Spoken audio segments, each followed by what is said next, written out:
Et bonjour à toutes et à tous, on est ici pour une nouvelle émission des Cracksonnaires comme tous les premiers mercredis du mois avec la fine équipe Tom, Ilias, Hugo, Akira, Audrey et moi-même pour vous présenter et pour vous faire vivre 2 heures d'émission où vous allez aimer, que vous allez aimer, pardon. Donc on va faire un petit tour des sujets. Hugo, tu vas nous parler de quoi aujourd'hui? Alors moi, je vais parler du handisport. Ok. Akira. Moi, je vais vous parler du Mobile World Congress qui a eu lieu le 28 février au 3 mars. Ok. Ilias, tu vas nous parler de quoi?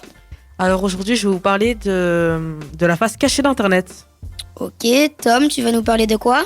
Moi, je vais faire un petit quiz sur le ski. Ok. Moi, je vais vous parler tout simplement du volley. Donc, c'était les présentations. On va s'écouter encore Emmène Habibi de Kenji Girac, excusez-moi. Et puis, on se retrouve après. Et on est sur Ultrason avec la fine équipe comme Charles vous a présenté. On est super content de vous retrouver et donc on commence cette émission en beauté avec Hugo. Avec le meilleur. Non, ça je peux pas dire. Je peux pas dire non plus. Ça se discute. Ça se discute. Alors moi, aujourd'hui, vous parler du handisport. Mais avant de commencer mon sujet, je vais d'abord poser une petite question. Est-ce que vous connaissez le handisport?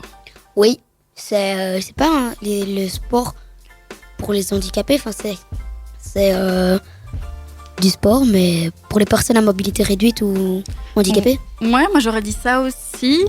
Du sport qui se pratique en chaise roulante ou avec des membres un peu moins qui ont une mobilité plus réduite? Voilà, c'est à peu près ça. Donc le handisport, c'est un sport avec des règles aménagées pour les personnes ayant un handicap physique ou sensoriel. Alors physique, je pense que tout le monde sait ce que ça veut dire, mais sensoriel, c'est peut-être plus compliqué. Alors c'est un handicap pour ceux qui ont des problèmes visuels ou auditifs. Donc quelqu'un qui est sourd ou à moitié sourd, ou aveugle ou moitié aveugle.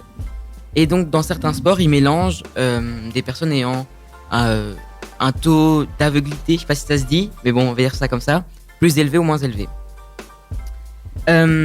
Donc, pour pratiquer le handisport en Belgique, il y a plus de 200 clubs agréés par la Ligue handisport francophone. Ah ouais, alors, 200 c'est énorme. Oui, comme le foot ou le hockey, il y a des ligues qui contrôlent un peu pour agréer les clubs, et ils peuvent aussi prêter du matériel, parce que le matériel pour les personnes handicapées est très très cher. Donc, ils permettent de louer du matériel au club moins cher et que pour que les familles ou les personnes handicapées puissent pratiquer ce sport. Parce qu'il y a de plus en plus de personnes qui commencent à faire du handisport et des grandes marques comme Decathlon s'est dit qu'il y a peut-être quelque chose à faire, et donc ils commencent à proposer du matériel moins cher, comme par exemple j'ai vu qu'ils ont sorti une chaise roulante pour du tennis. Donc les roues sont un peu plus inclinées et il y a c'est une chaise handisport pour le tennis.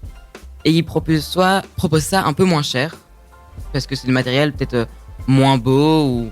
Ouais, c'est Decathlon, donc voilà. C'est pour un peu démocratiser tout le matériel sportif, et des trucs vraiment pas chers. Pour le moment, c'est que le début, mais je pense qu'ils vont plus se développer à l'avenir dedans.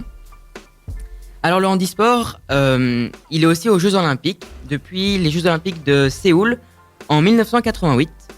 Alors c'est très bien, mais je trouve ça un peu dommage, parce qu'ils se passent toujours après les Jeux Olympiques classiques, et donc ils ont un peu moins de visibilité parce que voilà, ils sont après ceux les plus grands, les plus connus, et donc moins de visibilité. Moi j'ai une question, Hugo, je sais pas si vous savez peut-être répondre aussi. Est-ce que du coup ça passe aussi à la télé? Oui. Ah oui, toi t'as déjà vu, Charles? Oui, j'ai déjà vu, et puis je pense que pour le moment c'est encore les Jeux paralympiques. Je pense que c'est encore actuellement en cours les Jeux paralympiques d'hiver. Parce que c'est comme il y a le ski, il y a le triathlon d'hiver avec les carabines et tout. Il y a un peu tout. Et même que j'ai vu qu'il y avait un triathlon donc avec les carabines pour les personnes aveugles. Donc voilà, c'est un peu étonnant. Ouais. Et justement, dans la vie de tous les jours, il n'y a pas de retransmission à la TV où on peut voir un sport, du basket handisport, on le voit jamais. Pourtant, tous les week-ends ou durant la semaine, il y a un match de foot qui passe tous les soirs à la télé, mais le handisport, il n'y a pas. Et même, on ne connaît pas tellement les sportifs qui pratiquent du handisport. Ils ne sont pas mis en valeur. Pourtant, il y a tellement de sports maintenant. Il y a du basket, du tennis, du golf, enfin, je pense qu'il y a tous les sports et même des nouveaux qu'on connaît pas. Et pourtant, je pense que tout le monde ici dans cette pièce connaît au moins un joueur de foot ou un joueur de basket. On en connaît au moins un. Et ben, des gens dans d'e-sport, on les connaît pas tellement. Moi, pas du tout. Hein. Vous connaissez un joueur Non, mais on a la date des Jeux paralympiques, enfin la date de fin des Paralympiques. Ah, ok. Bah, tu lances l'info 13 mars. 13 mars, c'est la fin. C'est ce week-end, si je ne me trompe pas, le 16 mars. Voilà. Bah, donc, c'est le moment d'aller voir les Jeux paralympiques. Alors, j'ai quelques questions à vous poser. Déjà, est-ce que vous regardez les Jeux paralympiques à la télé? Non. Non, ça m'arrive pas. Non. Bah, du coup, non plus. Est-ce que je peux demander pourquoi vous regardez pas? Parce que, déjà, j'étais pas vraiment au courant que c'était au JO, enfin maintenant, que c'était maintenant, parce que déjà, ils en parlent pas aux journaux, dans les journaux et tout. Et puis, déjà, les Jeux Olympiques normaux, je les regarde pas, donc, pas un truc. Pour moi, c'est les Jeux Olympiques d'hiver, déjà, les normaux, on les regarde pas beaucoup. Mais alors là, en plus, si c'est paralympique, on en parle encore moins à la télé, malheureusement. Et donc, non, pour moi, je regarde pas. Surtout qu'actuellement, on a 0 médaille, donc c'est un peu déprimant. Et toi, Ilias? Jusqu'à présent, j'en ignorais totalement l'existence. Hein. Franchement, je savais pas que ça existait. Enfin, je me disais que ça existait, mais que ça soit dans des Jeux Olympiques. Là encore, ça me surprend, quoi. Et toi, Akira, tu regardes Non, je regarde pas parce que j'ai pas trouvé pour le moment à la télé. Ils en parlent pas beaucoup au journal. Et non. Non, ils ont juste parlé une fois quand les joueurs, enfin les sportifs sont partis de l'aéroport de Bruxelles. Ils en ont parlé une fois, mais maintenant ils en parlent plus tellement. Et quand il y a eu une sportive belge ou un sportif, je sais plus, qui avait fait l'entrée avec le drapeau belge et tout, et ça ils en ont parlé, mais après ils ont plus parlé. Alors, j'ai une deuxième question. Est-ce que vous connaissez des personnes qui font du handisport? Non. Proches, amis Aucune pour moi. Et toi, Ilias? Ouais, j'en connais une seule petite connaissance, mais à part ça. Et tu l'as déjà vu faire son sport? Oui, c'était du tennis. Du tennis. Il était sur siège roulante, alors c'était surprenant. Hein. Il allait à une vitesse, mais incroyable. Il est très doué. Ouais, j'allais dire, ça doit être hyper rapide parce que la balle, ça doit aller. C'est hyper rapide, quoi. Et donc, quand t'as pas tes jambes, il faut que tu gères en même temps ta chaise roulante. T'as encore plus de choses à gérer, j'ai l'impression. Moi, j'ai eu l'occasion de regarder un peu les Jeux paralympiques, un petit peu. Et je trouvais que c'était un peu plus impressionnant que les JO classiques. Ok. Parce que c'était vraiment. Enfin, ils se mettent à fond parce que ils n'ont pas les mêmes facilités que les personnes qui n'ont pas de handicap. C'est plus sportif. Sûrement. Je n'en fais pas, donc je ne pourrais pas témoigner. Alors, quels sont les. Enfin, j'imagine que vous n'en connaissez pas beaucoup, mais quels sont les jeux d'handisport que vous appréciez le plus?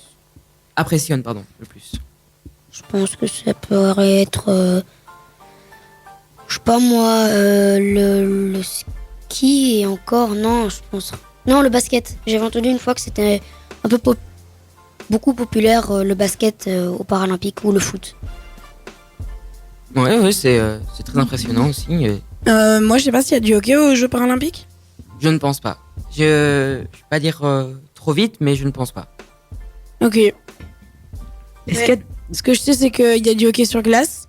Parce que ouais, il y a du hockey sur glace aux Jeux Paralympiques. Je sais pas comment on dit la ville de Beijing. C'est Pékin. Ah ouais, c'est en chinois, quoi. En japonais. Voilà. Et toi, Elias, vous voulais dire quelque chose Ouais, en vrai, s'il y a du bobsleigh, si vous connaissez. Oui. Oui, je vois, mais. Je crois que ça doit être... Sûrement, mais. Oui, ça doit être plus adapté parce que t'es assis sur une sorte de surf, là, donc ça... Ah, il y a c'est un quelqu'un qui peu plus court, donc adapté, il faut qu'il soit. Ouais. Il faut que je regarde, mais je ne sais pas.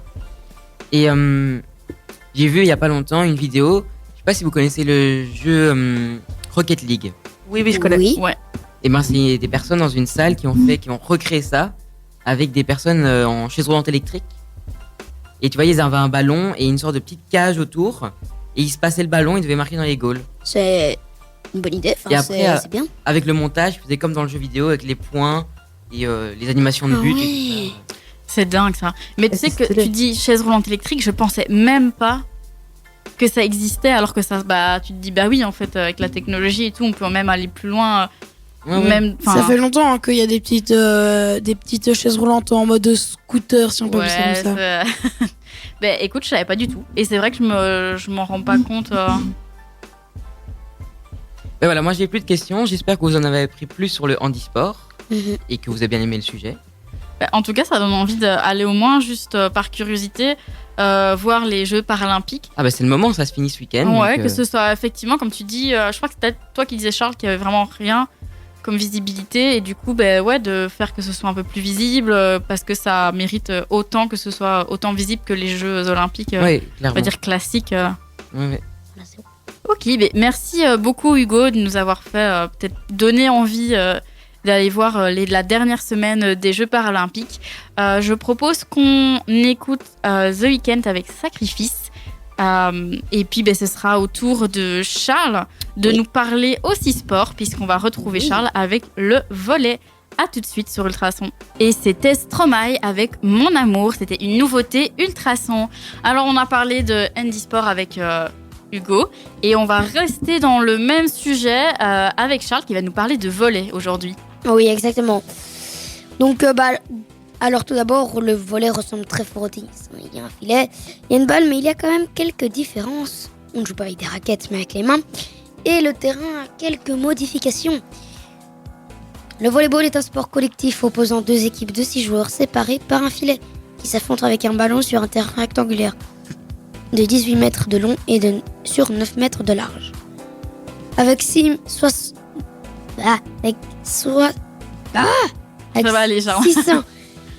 millions de pratiquants, il s'agit d'un des sports les plus pratiqués dans le monde. Le volleyball a été inventé le 9 février 1895 aux États-Unis par un professeur d'éducation physique afin d'occuper les athlètes pendant l'hiver. C'est en s'inspirant à la fois du basket et également du tennis, mais surtout du badminton qui fournit les premiers modèles de filet.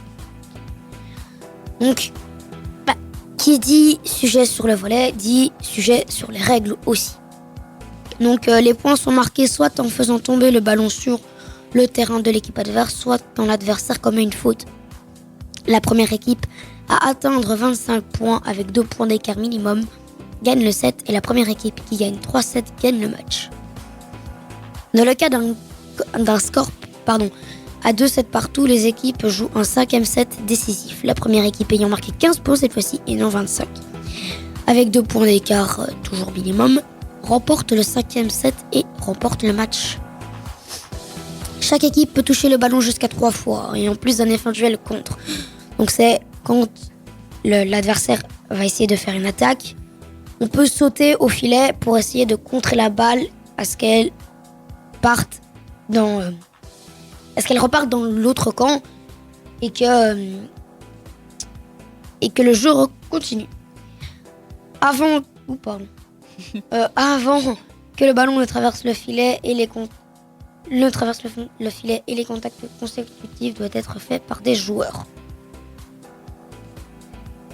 Le ballon est d'habitude joué avec les mains, bras ou les poings, mais les joueurs ont le droit de toucher le ballon avec les pieds. Le but du volleyball est d'éviter de faire tomber la balle dans son propre camp. Pour éviter cela, 4 problèmes majeurs se posent. Il faut récupérer la balle, l'envoyer dans les 3 mètres, la garder dans les 3 mètres et l'envoyer chez l'adversaire d'une frappe. De plus, les équipes sont séparées par un filet. Il s'agit donc de communiquer avec son équipe et perturber verbalement l'autre équipe. Enfin, pour agresser l'adversaire, il est préférable de frapper la balle. C'est pourquoi la gestion de son corps et la gestion de la pression temporelle sont importantes. Donc ça, c'était à peu près c'était les règles. Maintenant, je vais vous dire, la Fédération internationale, c'est un sport olympique depuis quand? Les champions du monde en titre chez les hommes et chez les femmes, et les champions olympiques en titre chez les hommes et chez les femmes aussi. Donc la Fédération internationale, c'est la FIVB, Fédération internationale de volleyball, fondée en 1987. C'est un sport olympique depuis 1964, donc depuis à peu près 20 ans après son arrivée dans la Fédération internationale. Les champions du monde en titre chez les hommes, c'est la Pologne, et chez les femmes, c'est la Serbie. Les champions olympiques en titre, c'est la France, chez les femmes, c'est les États-Unis. Ok. Et il y a une raison particulière pourquoi tu nous parles de volley aujourd'hui, Charles? Oui, parce que je fais du volley et j'ai entraînement aujourd'hui, d'ailleurs. Voilà, petit clin d'œil. Est-ce que, moi je me posais une question, est-ce que tu as l'impression, parce qu'on parle beaucoup du football, du basket, est-ce que le volley est en passe, petit jeu de mots, de devenir aussi populaire, tu crois? Ou tu as l'impression C'est-à-dire que je sais pas trop comment répondre à ça, mais c'est sûr qu'on parle beaucoup de foot et qu'on parle quasiment jamais du volley. Donc quand on parle des Jeux Olympiques, quand on entend, c'est plus souvent athlétisme, natation, jamais presque du volley ou du hockey ou des autres sports comme ça. Et voilà, et puis moi, c'est pas moi qui ai voulu faire du volley en fait, c'est mes parents qui m'ont... Avant, je faisais du tennis et je voulais arrêter parce que ça m'énervait et j'ai demandé à mes parents, vous me voyez bien faire quoi comme sport? Ils m'ont tous répondu, tu ferais faire du volley, pardon. Du coup, j'ai dit ouais, pourquoi pas essayer. Après quelques entraînements, t'es tombé dedans? Je suis tombée dedans. Est-ce que t'es accro? Pas accro, mais dès que j'ai l'occasion et dès que j'ai une balle, dès que j'ai une petite balle de volley, je fais des passautes ou je m'amuse à faire un bal au mur sur un mur. Ok. Est-ce qu'il y en a d'autres qui ont déjà fait du volley ici? Moi, j'en ai déjà fait. À l'école? À l'école Ouais. et un peu chez moi aussi. J'en ai fait pendant 2 cours à l'école. Et ça m'a plu bizarrement parce que j'avais pas trop l'habitude d'utiliser ce genre de ballon. Donc c'était pas trop mon truc. Mais Ouais. ça allait quand même. C'était quand même cool. J'ai l'impression que c'est un sport qu'on fait souvent à l'école, hein, le volley. Nous, c'est non. Enfin, Non? nous, non. Mais dans certaines écoles, oui. Mais quand j'entends Tom dire j'ai pas l'habitude de jouer avec ces balles, moi non plus à la base. Le premier entraînement, après, quand je suis revenue chez moi, j'avais les avant-bras tout rouges. À force que la balle touche mes avant-bras et claque sur mes avant-bras. Ah ouais, ça fait super Et là mal. maintenant, j'ai plus mal à force d'être habituée à avoir la balle sur mes avant-bras. Maintenant, j'ai plus mal. Et j'ai plus les bras tout rouges.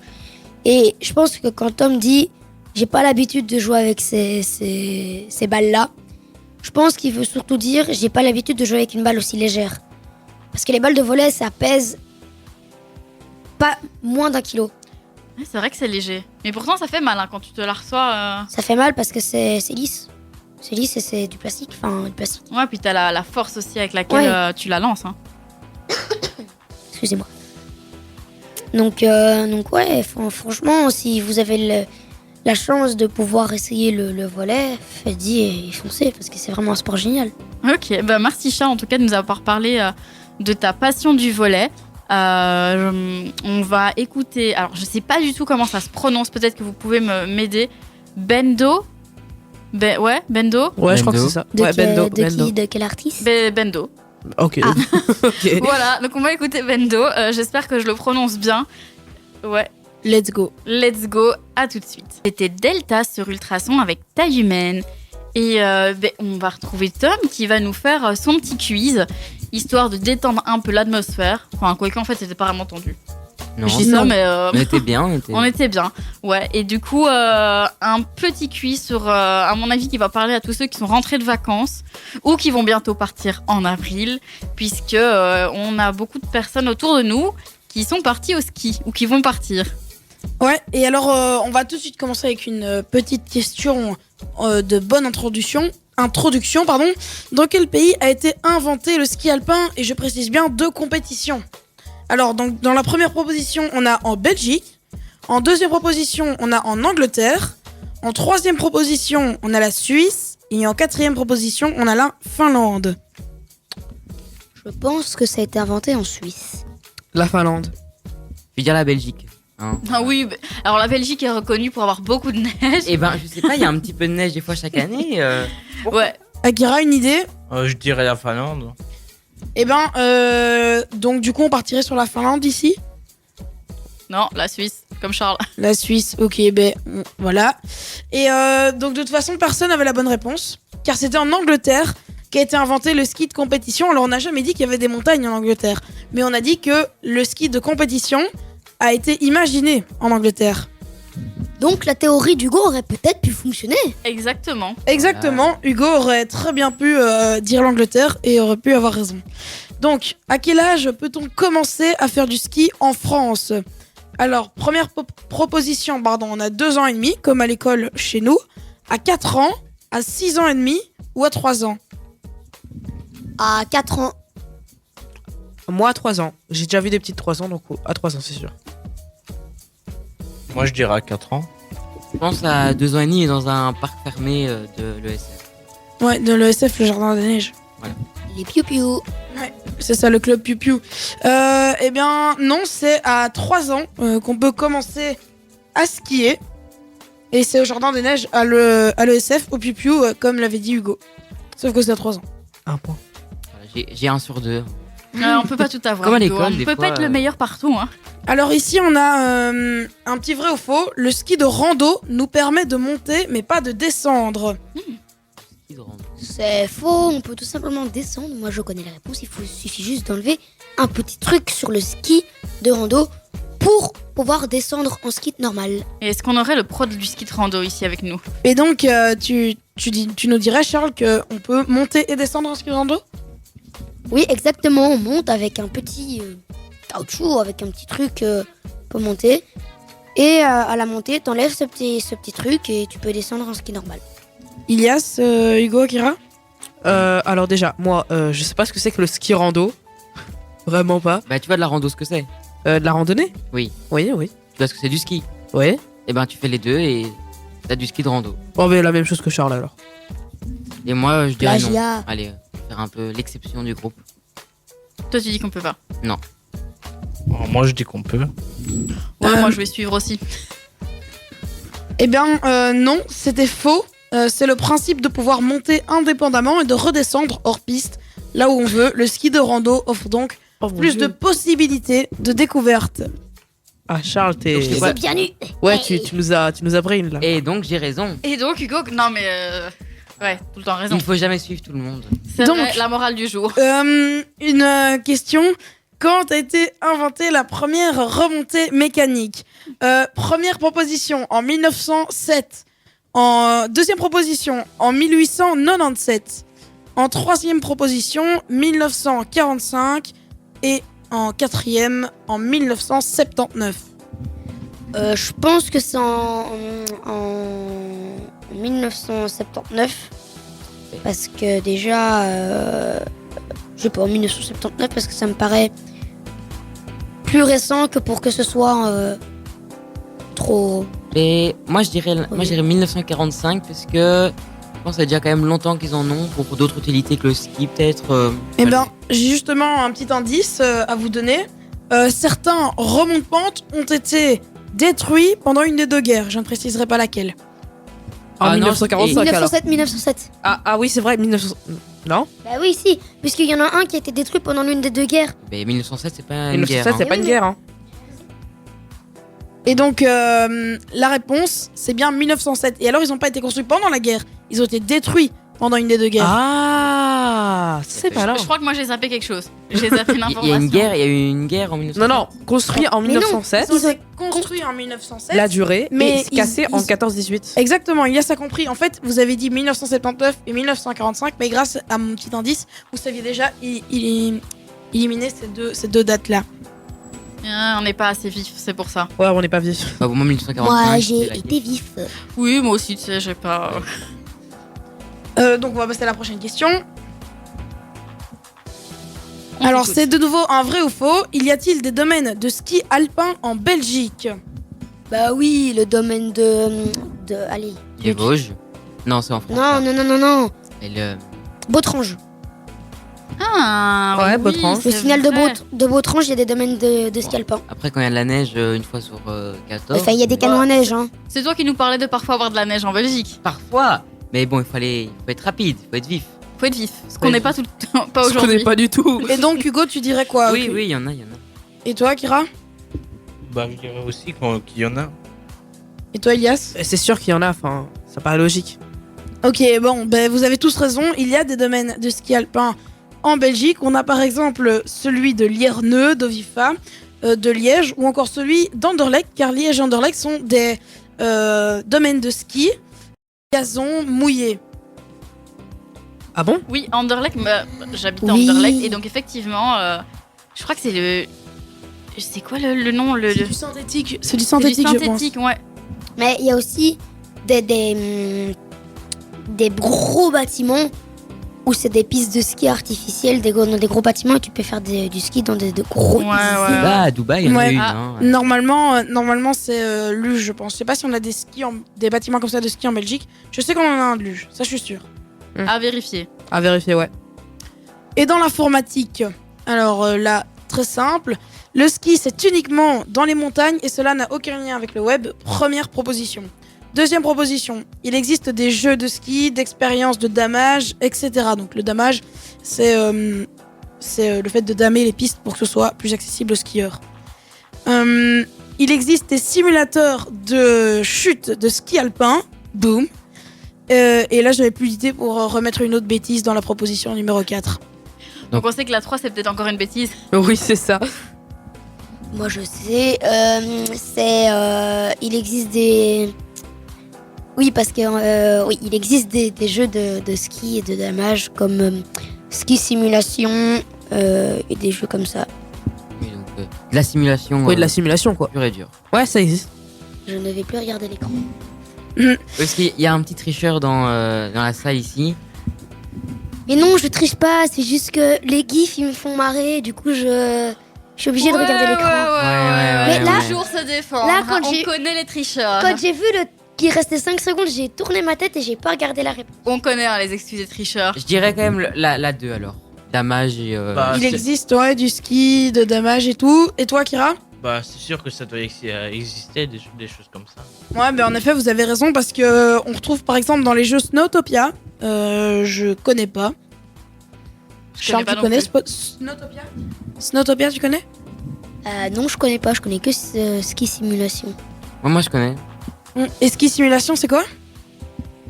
C'est un jeu de ski. C'est un Et de jeu simulation. où tu as ton village, par exemple Molinankira, et tu dois damer les pistes de ce domaine. Gros, Et il y tu a t'es aussi géré, quoi. un autre jeu, Ski Evolution, où là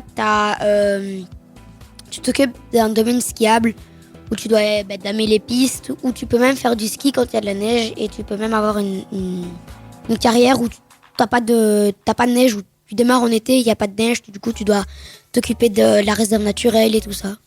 Ok, petit jeu de simulation. C'est bon à savoir. Alors, donc on est toujours sur un quiz. Il faut chasser l'intrus cette fois-ci, qui n'est pas une marque de ski. Première réponse, première proposition. Ouais, est-ce que c'est un lapsus révélateur? Peut-être, mais peut-être pas. Attention, hein. Rossignol. La deuxième proposition, Teamfire. La troisième proposition, Salomon. Et la quatrième proposition, Head. Donc c'est H-E-A-D. Ok, moi j'ai la réponse. Moi aussi. C'est la laquelle n'est réponse pas, aussi. c'est ça? Ouais, laquelle n'est pas. Alors, laquelle n'est pas? Moi, Je dois La- laisser répondre les autres, puis je répondrai après. la première, ça existe. Ouais, ça existe, j'ai déjà eu des skis comme ça. Ouais, donc mon petit bégaiement ne vous a pas induit. En erreur. Charles, tu dis quoi? Bah, cette fois-ci, j'ai pas la réponse, hein, mais avant, je les regardais pas non plus. Mais c'est quoi encore la proposition? Donc il y a Rossignol. Teamfire, Salomon et Head. Rossignol et Salomon, ça existe. Oui. Et Aide aussi, ça existe parce que j'avais des skis verts avec des têtes de C'est ce trucs. que j'allais dire. Moi j'allais dire 2. Moi, je crois que c'est Teamfire qui n'existe pas. Bah ouais, Je deux. pense aussi que c'est une fière. Ah, Kira, il suit. Hein. Bon, mais puisque tout le monde a trouvé la bonne réponse, hein, c'est en effet Teamfire qui n'existe pas. Ce n'est pas du tout une marque de ski. C'est une marque de quoi, du coup? Alors, c'est pas. J'ai inventé ça parce que. Ah oui, Avec- c'est... J'avais des skis cette année qui étaient marqués Team Speed dessus. Donc, j'ai mis Team Fire parce que voilà. Et écoute, peut-être un nouveau business, hein? Eh ben, avis à tous les constructeurs de ski, changez vos noms de marque pour foutre mon cul en l'air. Tom, on dit pas des grossièretés à la radio. Voyons, il y a mes petits frères qui regardent. Hein. Alors, qui n'est pas un type de compétition de ski? 1. Le touchous, le slalom, le zigzag, et la dernière, c'est les non-valides. Il y a des compétitions de touchous si tu dois sauter. Mais je dirais la dernière option, moi. Non, l'option c'est les invalide. invalides. Là.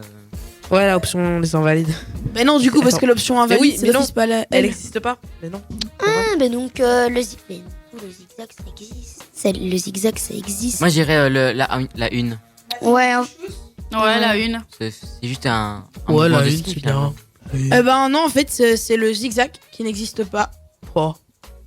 Parce que l'option non valide, j'avais de nouveau plus d'idées de bêtises. Et le touchous, c'est un type de ski où tu vas très vite. Et il y a des compétitions comme ça, d'ailleurs je l'ai appris cette semaine, de touchous, et avec un radar kilométrique qui te scanne. Et alors c'est celui qui va le plus vite qui a gagné. J'ai des amis qui ont fait ça. Donc ils me l'ont dit et donc je l'ai rajouté à mon quiz. Alors, 9e question et dernière. Quelle ville citée ici n'est pas équipée d'un domaine skiable? Première réponse, Serre Chevalier. Deuxième réponse, Chambéry.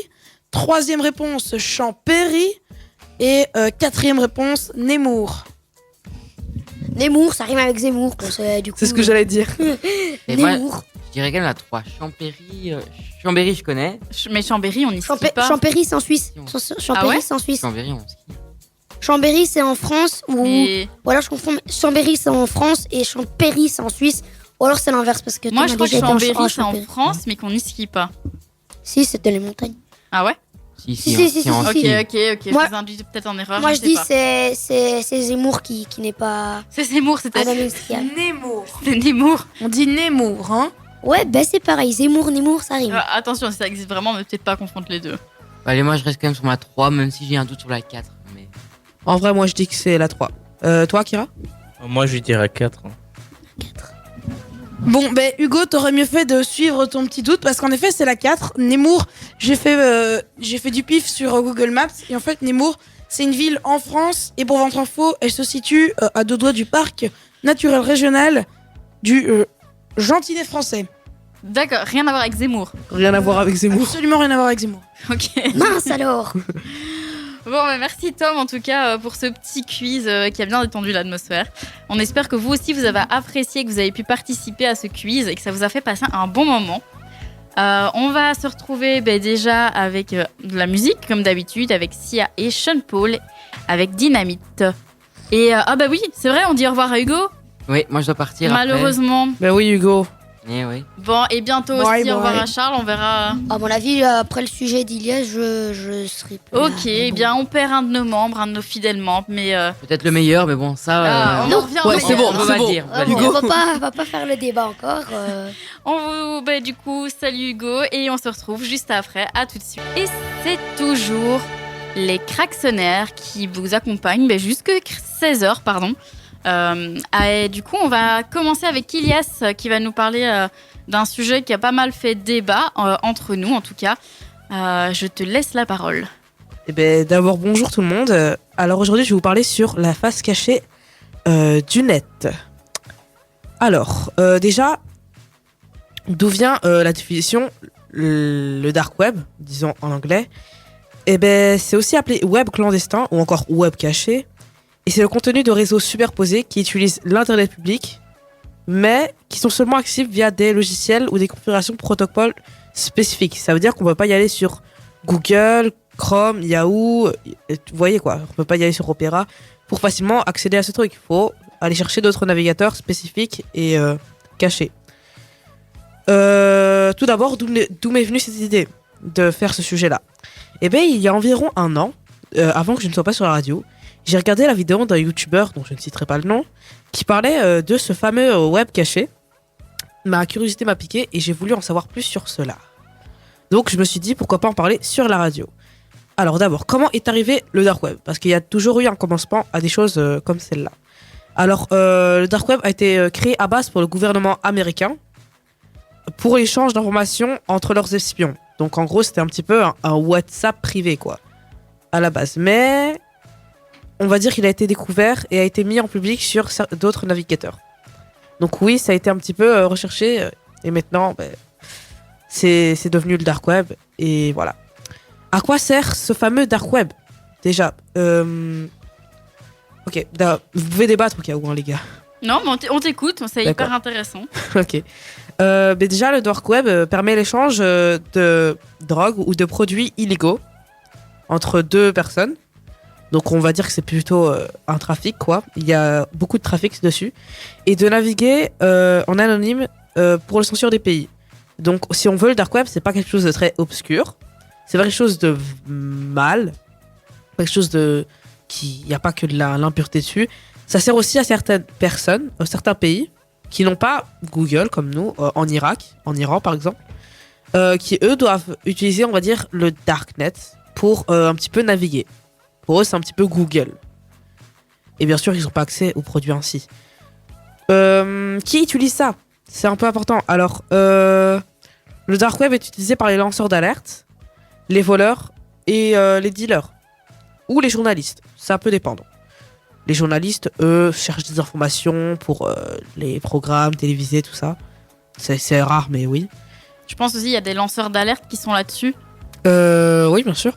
Ouais. Il y en a beaucoup. Et il y en a même au moment où je vous en parle, hein, c'est sûr. Ils sont sûrement en train de chercher d'autres dealers. Mais c'est même pas ça, c'est quand t'es journaliste, tu peux faire passer des infos aussi là-dessus sans pouvoir être repéré parce que parfois, il y a des pays où certains... Ouais, je prends des républiques telles que la Chine, Ouais. la Russie actuellement aussi avec tout ce qui est Exactement, guerre je en crois Ukraine. Il y a beaucoup de journalistes qui fouillent aussi. Faut pas les oublier eux aussi. Ouais, hein, nos petits Ukrainiens. mais même les Russes, hein, les journalistes russes qui ont décidé de divulguer la vérité au peuple, parce que le peuple n'est clairement pas soumis à la vérité, de la faire parce que Facebook, Twitter sont coupés et je pense qu'Instagram va pas tarder. Ouais, donc c'est ça. Donc le darknet permet oui, aussi les d'échanger là-dessus, quoi. Les informations ne circulent absolument pas et donc les médias indépendants et locaux qui osent divulguer ce genre d'informations sont très fort punis, parfois même disparaissent subitement comme par hasard de nos vies. Donc ils préfèrent fuir la Russie. C'est ça. D'ailleurs, je vais pas trop en parler parce que c'est pas vraiment le débat, mais Poutine a dit qu'il allait mettre en prison à vie les personnes qui divulguaient des informations fausses sur le plan d'attaque. Oui, mais sûrement pour... Mais c'est comme tu dis, c'est vrai qu'on va pas en parler longuement ici, mais c'est vrai que ça, c'est les règles de la Russie. Il y a beaucoup de choses qui sont dites et que tu ne peux pas faire. Après, c'est des menaces. Tout est là, tout est dit. Exactement, Elias, exactement. Ouais. Je crois que c'est tout ce que je voulais dire. Après, on a un invité, donc j'ai bien plus de questions à lui poser. Et il sera sûrement m'y connaître un petit peu plus sur le sujet que moi. Exactement. Donc, comme tu dis, Ilias, on a un invité qui arrivera tout de suite.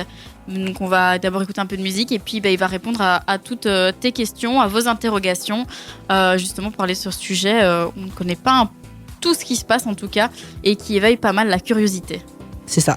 Ok, super. Merci beaucoup, Ilias. On se retrouve juste après avec notre invité pour parler du Darknet. À tout de suite. Et on est de retour sur Ultrason. Alors, on a notre invité qui va nous rejoindre comme prévu.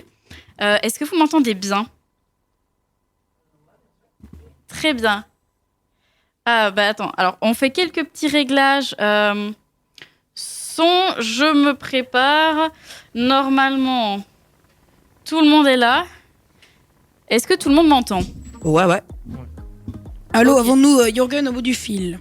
Je suis là. Bonjour à tout le monde. Bonjour. Bonjour Jürgen. Bonjour, merci en tout cas d'avoir accepté notre invitation et celle d'Ilias Avec plaisir. pour parler de ce sujet. Avec Alors, plaisir, avec plaisir. Ilias, je te propose d'y aller et de se lancer. Ok, alors Jürgen, ça te dérange pas si je te tutoie ? Non, je préfère. Ok, d'accord. Tu sais me donner ton point de vue par rapport au Darknet ? Alors, avant de donner mon point de vue sur le Darknet, parce que le Darknet, ça englobe énormément de choses. Comme tu l'as dit, ça englobe la partie, on va dire, très, très sombre de l'Internet. Mais tu l'as très bien expliqué dans ton introduction, c'est aussi la partie, on va dire, plus légale. Le Darknet, en fait, alors il y a plusieurs histoires, et en effet, ce que tu as dit par rapport à la création par l'armée américaine est vrai. Enfin, c'est une des théories. La deuxième, c'était dans les années 95, je crois à peu près. Il y a des chercheurs en fait qui se sont rendus compte que l'Internet, comme on l'utilise tous les jours, permettait en fait aux gestionnaires de réseau de savoir tout ce qui se passait sur Internet.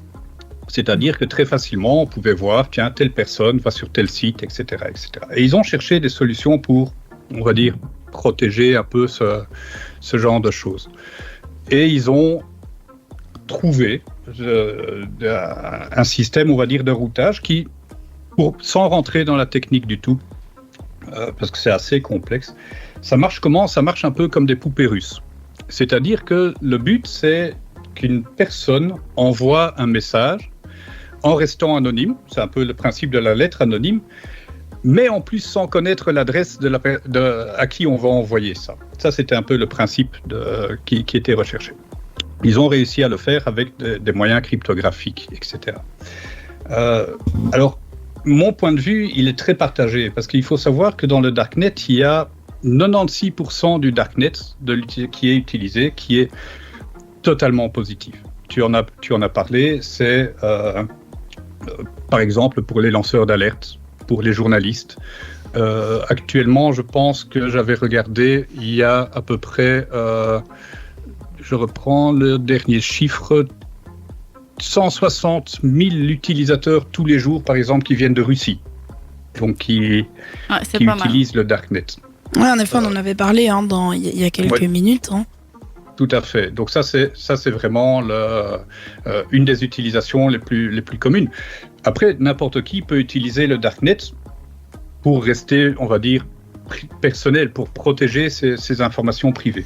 Maintenant, il faut faire attention, parce que le fait d'utiliser le Darknet ne garantit pas que les informations seront privées. Un exemple tout bête, Facebook est sur le Darknet. Facebook a une page sur le Darknet qui permet de se contacter à son profil Facebook.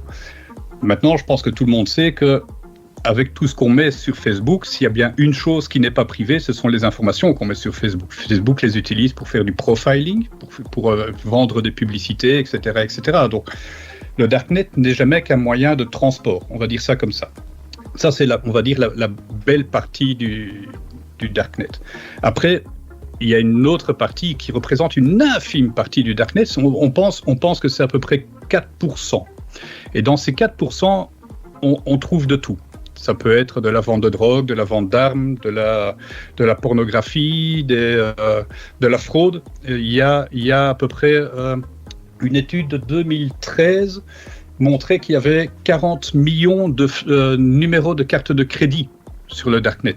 40 millions de numéros de carte de crédit qu'on peut acheter, ça coûte pas cher en fait. Un numéro de carte de crédit, c'est quelques cents, donc c'est vraiment pas cher. On peut trouver des exploits, par exemple, c'est là où des États complets vont acheter des exploits. Donc c'est une manière, par exemple, pour accéder à un téléphone de quelqu'un. Si on a envie d'écouter toutes les conversations de quelqu'un, on peut acheter un exploit, on va pirater le téléphone de cette personne. Alors, c'est pas à la portée de toutes les bourses, puisqu'un exploit, on va dire 0D, c'est à peu près 300 000 euros.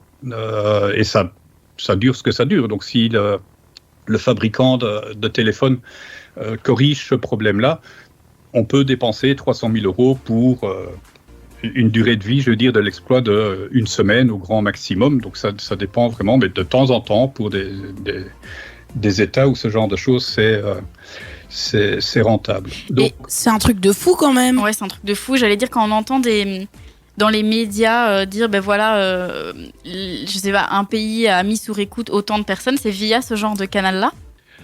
Non, pas forcément, en fait. C'est la police, c'est la manière plus légale alors. Oui, il y a plein de canaux différents. Quand la police met sur écoute, en général, c'est en collaboration avec les opérateurs téléphoniques. Donc, ils font une demande. Alors, c'est pas la police qui fait la demande. Quand il y a une demande comme ça, c'est la police fait une demande dans le cadre d'une enquête à un juge d'instruction. Le juge d'instruction, lui, va mandater en fait des écoutes téléphoniques. Et c'est le juge d'instruction, avec son mandat, qui va aller voir les opérateurs téléphoniques, qui, eux, vont faire les écoutes du téléphone. Ah oui, ok.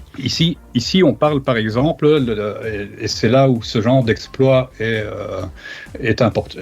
important est utilisé. On va imaginer qu'un pays, la Russie ou les États-Unis, peu importe, parce que je ne vais pas faire, les deux l'utilisent, ont besoin d'écouter des conversations de quelqu'un tout à fait d'un autre pays. Donc, c'est-à-dire que un juge d'instruction ne donnera jamais l'autorisation, et même si un juge d'instruction, on va dire, étranger, vient en Belgique en disant « Tiens, monsieur fournisseur d'accès, monsieur Proximus, pouvons-nous écouter toutes les conversations de votre Premier ministre ?» Forcément, ce ne sera pas accepté. Par contre, si on arrive à envoyer un fichier, et c'est des mots qu'on entend très souvent sur Internet, ce sont les phishing ou les phishing. Donc c'est par exemple ce petit SMS qu'on reçoit assez régulièrement avec « Ah, votre paquet Amazon est en attente, on a reçu votre paquet Amazon, il est en attente, voilà, merci de cliquer sur ce lien pour pouvoir continuer. » Oui. Eh bien, quand on clique sur ce genre de lien, il est possible que ce soit lié en fait à des programmes qui vont pirater le téléphone. Alors il y a beaucoup d'autres techniques, qui vont pirater le téléphone et qui vont installer ce petit exploit dans le téléphone et qui va donner accès à n'importe qui à votre contenu de téléphone et qui va pouvoir déclencher la caméra sans qu'on s'en aperçoive, déclencher le micro sans qu'on s'en aperçoive. Donc même si on ne téléphone pas, la personne va être capable d'entendre ce que vous dites dans la même pièce. Ce genre de choses. Et c'est dans ce cadre-là, en fait, que les exploits sont plutôt utilisés. Ok. C'est également un truc de dingue, quoi. Ouais, c'est un truc de dingue. Ouais. Et c'est possible sur un Nokia, par exemple? C'est possible sur tous les téléphones. Ça fait peur. Oh, ça fait peur. Bon, après, là, on s'égare un peu, on est plus sur de la sécurité. Enfin, on s'égare, non, ça fait partie du truc, on est sur la sécurité, mais effectivement, en fait, ça fait peur. Ce qu'il y a, c'est que ces exploits-là sont vendus sur le Darknet. Ouais. On va dire sur la mauvaise partie du Darknet, donc sur ces 4 petits pourcents du Darknet. Voilà, c'est à peu près ça. Ouais. Donc, pour revenir à la question initiale que quand même d'Ilia, c'est qu'est-ce que j'en pense? Moi, je vais dire que c'est très très bien. Le Darknet est important, est un garant de la liberté d'expression, est un garant du droit aux données privées, etc. Ça protège réellement. Maintenant, c'est comme dans tout, en fait. Il y a ces 4 petits pourcents qui sont très dangereux. Et quand je dis très dangereux, c'est très dangereux par les impacts que ça peut avoir, mais très dangereux aussi pour les gens qui vont sur ces 4 petits pourcents-là. Et là, il faut vraiment se méfier. Ouais, ok. Ok, d'accord. Merci, merci, je savais pas ça, vraiment. Deuxième question, Jürgen. Que fais-tu dessus, sur le Darknet?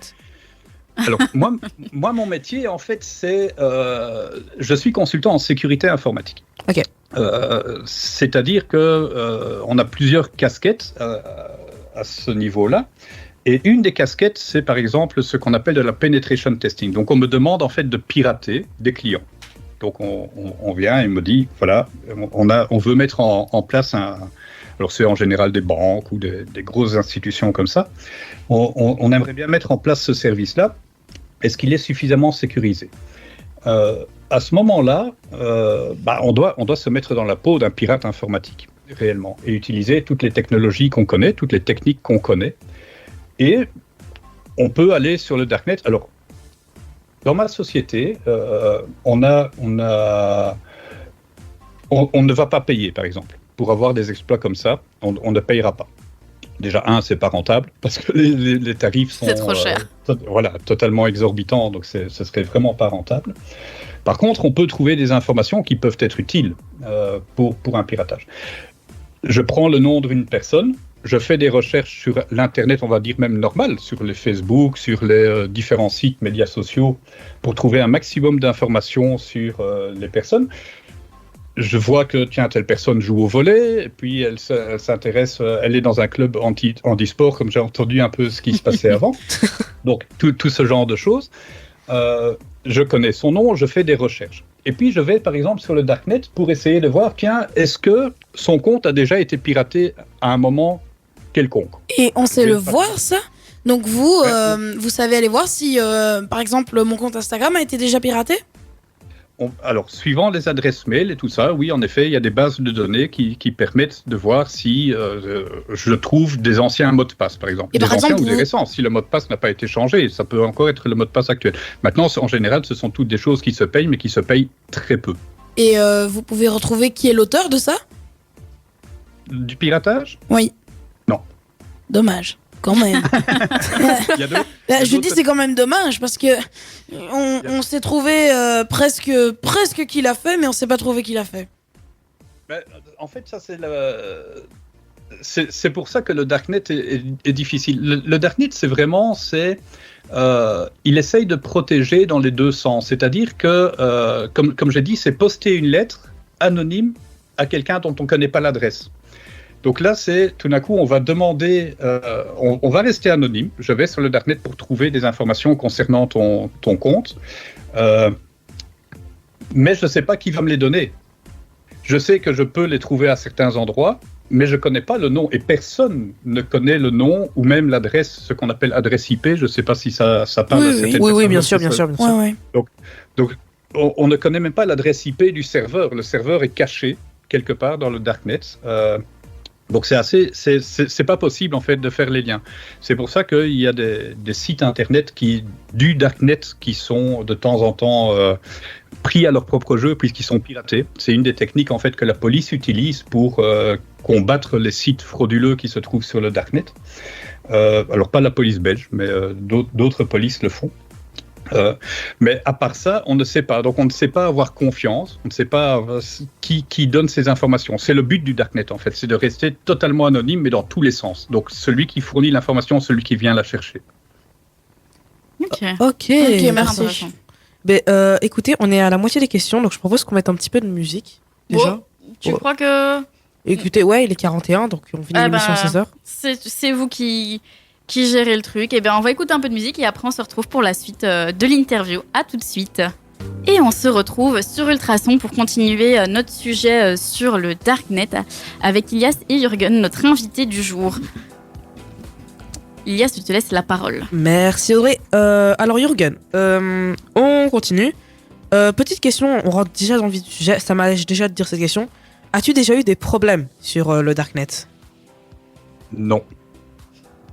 Alors, pourquoi non? Parce que je sais exactement ce que je fais sur le Darknet. C'est-à-dire que moi, toute la partie, on va dire, illégale du Darknet, ce qui est drogue, argent, fraude, etc., je ne dois pas y aller. C'est pas quelque chose, voilà, j'ai aucun intérêt à y aller. Donc moi, j'utilise plutôt les parties informatif ou alors quand je dis non, parce qu'en effet je vais sur certains sites pour récupérer des informations sur certaines personnes, etc., quand je dois faire un test de pénétration pour des clients. Maintenant, ce qui se passe, c'est qu'il faut faire très attention. Assez régulièrement, je me suis rendu compte, mais ça vaut un peu sur tous les sites, pas seulement les sites du Darknet, mais aussi les sites d'internet normal. Quand on va sur des sites, par exemple, qui parlent de piratage informatique, je me connecte dessus et moi j'ai plusieurs ordinateurs, dont un ordinateur en fait qui contrôle un peu tout ce qui rentre dans mon réseau. Et je m'aperçois en fait qu'il y a des attaques très ciblées. C'est-à-dire que je surfe sur Internet de manière normale, mon réseau est calme. Je vais sur certains sites et directement j'ai des attaques qui essayent de pirater mon ordinateur personnel, ou de travail, et mon ordinateur chez moi, avec des attaques ciblées, c'est-à-dire que si je vais avec un Apple, je vais avoir toutes les attaques Apple, si je vais avec un Windows, je vais avoir des attaques Windows, etc. Et sur le Darknet, c'est exactement la même chose. Donc il faut vraiment se méfier très fort des sites sur lesquels on va. Ça, c'est vraiment le premier conseil.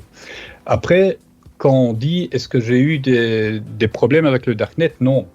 Un des derniers cas qu'on a eu, c'était quelqu'un qui nous a contactés, un garage. Voilà, c'était un petit garage, c'était même pas un grand garage, qui a eu ce qu'on appelle un ransomware. Alors je ne sais pas si vous savez ce que c'est. Ce serait pas par hasard, on bloque ton PC si tu payes pas dans le délai.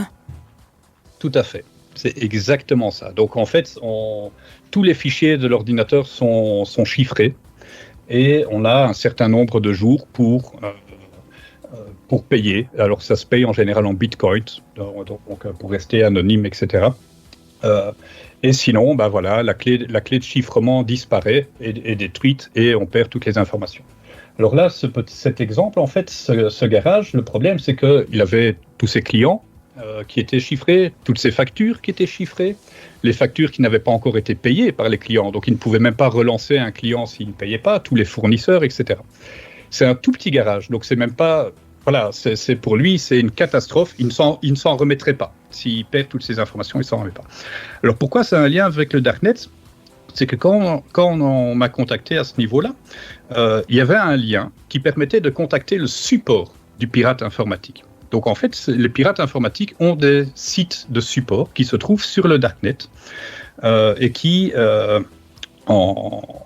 en les contactant, alors de mémoire, en fait, ils demandaient, je crois que c'était 10 000 euros à peu près. Donc comme il n'y avait pas beaucoup d'informations, c'était un prix, je veux dire, presque raisonnable. C'est hors de prix, mais voilà. Et en contactant le support, on a vraiment commencé à faire des échanges avec ce pirate qui avait lancé le ransomware, et on a réussi à faire diminuer le tarif. Alors pour finir, on a payé, je crois que c'était 3 000 euros à peu près, donc ça a quand même diminué d'un tiers. Mais on a quand même payé, et il a réussi à récupérer les informations. On a effacé toute son infrastructure, donc il a dû tout réinstaller. Il y a quand même eu un gros impact par rapport au travail, puisque on peut plus, une fois qu'un ordinateur est corrompu, on peut plus faire confiance. Il faut vraiment tout recommencer à zéro, tout réinstaller, remettre tout en place, etc. Et ça, par exemple, typiquement, c'est des choses qu'on utilise sur le Darknet, en fait. Mais des problèmes en tant que tels, mais je dis, moi c'est mon métier, je conseillerais surtout personne d'y aller volontairement, parce qu'il y a vraiment ces risques-là. Mon ordinateur est surprotégé, je ne vais pas avec n'importe quel ordinateur sur le Darknet. Il y a des solutions, alors c'est surtout justement pour les journalistes qui sont plus des clés USB. Donc il y a des clés USB complètes, on met la clé USB, on démarre son ordinateur qui tourne sur cette clé USB, pour être sûr en fait que même si cette clé USB était piratée, le système était piraté, celui qui pirate n'a accès à aucune autre information. Vraiment aucune information de l'ordinateur, aucune information privée qui pourrait traîner quelque part. Et quand on retire la clé USB, tout est perdu. Donc il n'y a rien qui reste, qui est enregistré. Donc même si dans des pays en fait où la liberté de la presse est vraiment mise à défaut, quelqu'un vous arrête avec cette clé USB-là, il ne peut pas dire sur quel site vous avez été, ce que vous avez été voir, etc. Si c'est sur un ordinateur personnel, il faut savoir que l'ordinateur personnel enregistre toutes des séries d'informations. Donc là, ça peut être très dangereux. Ouais. Alors moi, je vais juste jouer mon maître du temps. Je vois qu'il ne me reste pas beaucoup de temps. Du coup, je pense qu'on va passer à la dernière question, Elias, si ça te va. Oui, j'étais à la 3e, mais la 4e, Jürgen a déjà y répondu en parallèle avec ses explications. Donc, vite la 5e, quel rôle joue l'État sur le dark web ? Vaste question. Vaste question, mais on pourrait y répondre en bref. Vaste question, la réponse va être très bref. En fait, l'État ne peut pas contrôler le Darknet. Justement, par la conception du Darknet, en fait, l'État ne peut pas contrôler. Alors, il y a eu toutes des rumeurs comme quoi, par exemple, la NSA avait installé tous des nœuds d'accès au Darknet pour voir ce qui passait à travers. Mais c'est pas possible. Il faudrait qu'ils installent tellement de nœuds pour être majoritaires, pour avoir la possibilité d'avoir une infime partie de ce qui passe. Donc, c'est pas rentable pour eux. Par contre, l'État, là où il joue, c'est par rapport à tout ce qui est illégal. C'est-à-dire que les lois belges interdisent la vente d'armes, interdisent la drogue, etc., etc. Donc, il y a des enquêtes qui sont faites. Alors, comment ils peuvent le faire ? En fait, ils peuvent se faire passer pour des vendeurs. Ça, c'est une des techniques qui est faite. Donc, la police se fait passer pour des vendeurs. Si vous essayez d'acheter une arme à un policier, vous inquiétez pas, il va venir à votre maison pour vous mettre les menottes et voilà. Donc, ils peuvent se faire passer pour des vendeurs. Ils peuvent pirater. Je l'ai dit tout à l'heure. En fait, il y a des polices qui piratent. Il y a eu un très gros moteur de recherche en fait dans le Darknet qui a été piraté. Ça s'appelait le Black Market, qui a été piraté. Maintenant, ils ont tué complètement ce serveur-là. Il faut savoir que je crois que c'était une semaine après, le site est réapparu ailleurs, etc., etc. Donc, il n'y avait pas vraiment... Ils font des enquêtes dans le web normal. Donc, simplement sur Google, est-ce qu'il y a des gens qui font la promotion de sites du Darknet ? Donc, ça, c'est aussi une des possibilités que l'État utilise pour essayer de retrouver ce qui est illégal. Ou bien, le dernier, c'est avec tous les services postaux, en fait. Donc c'est vraiment, voilà, ils se renseignent auprès de la poste et puis quand ils détectent dans un paquet qu'il y a de la drogue ou ce genre de choses, forcément, là, ils remontent, ils font des enquêtes, ils retrouvent les ordinateurs, parce que les gens utilisent souvent leur ordinateur personnel avec les programmes qui permettent d'accéder au Darknet. Et c'est comme ça qu'ils arrivent à remonter les réseaux, en fait. Mais globalement, ce qu'Ilias m'avait raconté, c'est que sur YouTube, on trouvait des vidéos qui nous permettaient de contrer, justement, de changer son adresse IP, tout ça. Oui, avec un VPN. Oui. Alors, il y a des VPN. Oui, il y a des VPN, mais le Darknet, en fait, alors, sans rentrer dans la technique, l'adresse IP qu'on a, en utilisant le Darknet, elle est complètement camouflée, sauf pour une personne dans le Darknet. Donc, ce qu'on peut faire aussi, c'est utiliser un VPN avant de rentrer dans le Darknet. Maintenant, ça ne cache pas la totalité. Il faut savoir qu'un VPN, c'est une société qui suit les lois du pays dans lequel elle se trouve. C'est-à-dire qu'elle est obligée d'enregistrer l'adresse IP et le nom de la personne qui s'y connecte à tel moment, etc. Donc, l'information existe. En cas d'enquête et en cas de demande d'un juge d'instruction, la société est obligée de fournir ces informations. Donc, c'est pas suffisant. Mais le Darknet, en effet, c'est un des principes, c'est de cacher qui on est, en fait. Ouais. Ok. C'est gentil, Jürgen, d'avoir répondu à nos questions. Avec plaisir. Oui, c'était gentil. Juste une petite dernière question de 2 secondes. Je peux savoir combien d'écrans d'ordinateur as-tu devant toi? 1, 2, 3, 4, 5, 6. Ah oui, d'accord. Ah oui. 6 écrans, oui. Ah oui, ils te servent tous?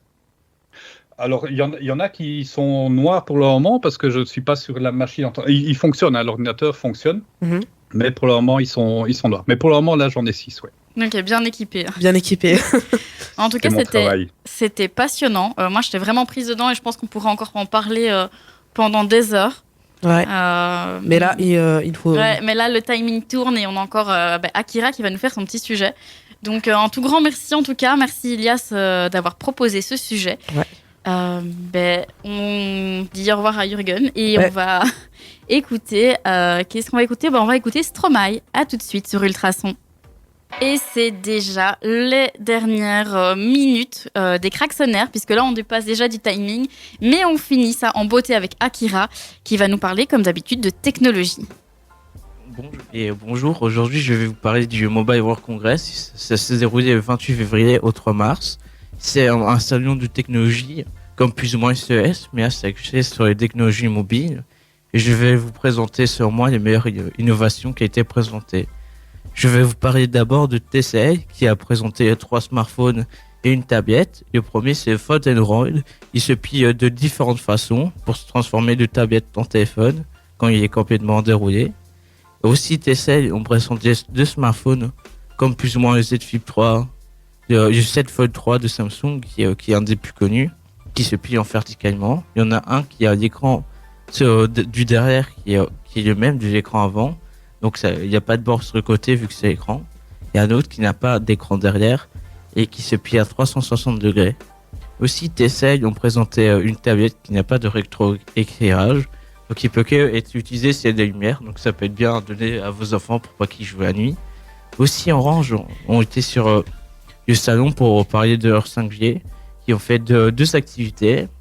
La première, c'est qu'il y avait un circuit de voitures à Paris. Et 2 petites voitures. Il y en avait un à Paris qui contrôlait et 2 autres au salon qui est à Barcelone qui contrôlaient leur petite voiture auquel le téléphone était connecté à la 5G d'Orange. Ok, mais c'était vraiment, ça se faisait à distance. Oui. Okay. Et en plus, c'était eux qui ont gagné, qui restaient plus forts que celui à Paris. Et aussi, ils ont fait une balade virtuelle. Ok, le jeu était lancé sur des serveurs et le casque connecté en 5G pour pas avoir un casque d'ordinateur, pour pas avoir un ordinateur super puissant dans le jeu qui est lourd. Et du coup, il n'y avait pas beaucoup de latence et c'était bien. Aussi, Oppo ont présenté 2 lunettes et 2 chargeurs. La première lunette, c'est pas vraiment une lunette, c'est un truc à mettre dessus. Ok, tu peux voir la carte, ton nombre de pas et plein d'autres petites choses. Donc en fait, là, sur mes lunettes, ou sur personne d'autre a des lunettes, je pourrais mettre quelque chose, clipser et je verrais tout ça devant moi. Et pour le moment, c'est qu'en Chine, à 750 €. Et la deuxième, qui n'est toujours qu'un prototype, c'est des vraies lunettes. Ok, c'est des réalités augmentées et ça doit être que connecté à un téléphone pour l'utiliser. Ah ouais, quand même. Et du coup, ils ont fait aussi 2 chargeurs pour smartphone. Le premier de 150 watts qui sera commercialisé cette année, qui peut charger ton téléphone en 15 minutes, et l'autre de 240 qui peut charger ton téléphone en 9 minutes. Wow. Et aussi, Xiaomi ont présenté un chien robot qui fait pas grand chose à part se lever, marcher. Il a du mal à vous suivre pour le moment. Plus tard, il pourra faire des supérieurs. Il coûte $1 500 et est vendu que pour des partenaires. Ok, je sais pas vraiment quel est l'intérêt de ce chien. Oui, je suis d'accord. Rien. Ok, développons quelque chose qui n'aura pas d'intérêt. Ouais. Ok, merci. Ça, c'était ce que tu as retenu. C'était ton top, en tout cas, de tout le salon.